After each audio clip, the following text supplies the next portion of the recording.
السلام عليكم. لا تنسوا الإعجاب بالفيديو والاشتراك في القناة تشجيعا لنا لنستمر بنشر المزيد إن شاء الله. السلام عليكم يا حبايبي، عاملين ايه؟ يا رب تكونوا بخير وفي احسن حال. جايلكم بوصفه النهارده حلوه قوي ومجربه وفعاله. الوصفه دي هتعالج لي السعال اللي مفهوش الجاف، اللي مفهوش بلغم، وكمان بتعالج لي الكحه. الوصفه سهله قوي وبسيطه. السعال الكحه يا جماعه، وصفه النهارده هتقدري عليهم تماما. الوصفه بتتكون من ايه؟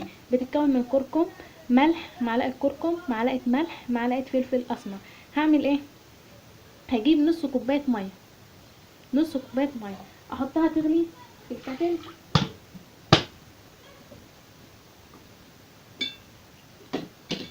تمام. هنغلي الميه في الكاتل النص كوبايه، وبعدين اول ما تغلي دلوقتي هنقول هنعمل ايه. خصوصا ان الكركم فوائده حلوه قوي قوي وممتازه، وتاثيره العلاجي جبار على السعال الجاف. طيب هي الميه دلوقتي ابتدت تغلي.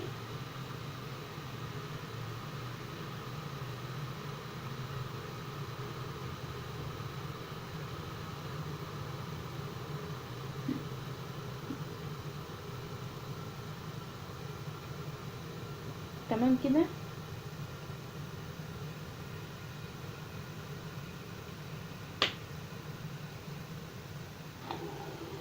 اهو هكب الميه وهي بتغلي النص كوبايه، وبعدين هحط عليها معلقه كركم كويسه كده، معلقه كركم،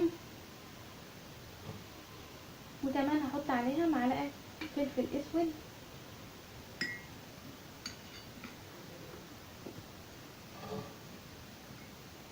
تمام. وممكن احط ملح او محطش، مش مشكله. وهدوب الخلطه كويس.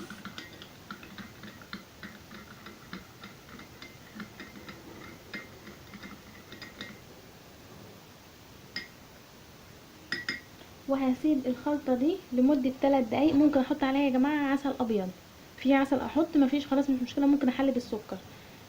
تمام. بعد كده هسيب الخلطة دي دقيقتين او 3 دقايق لحد ما تبرد وتاخد الفوائد من الكركم والفلفل الاسمر، وبعدين اشربها. هستمر على الخلطة دي لحد ما السعال يروح باذن الله. يا رب يكون الفيديو عجبكم. ما تنسوش تعملوا سبسكرايب للقناة وتفعلوا زر الجرس وتعملوا لايك وشير للفيديو عشان اكبر عدد يستفيد. والسلام عليكم.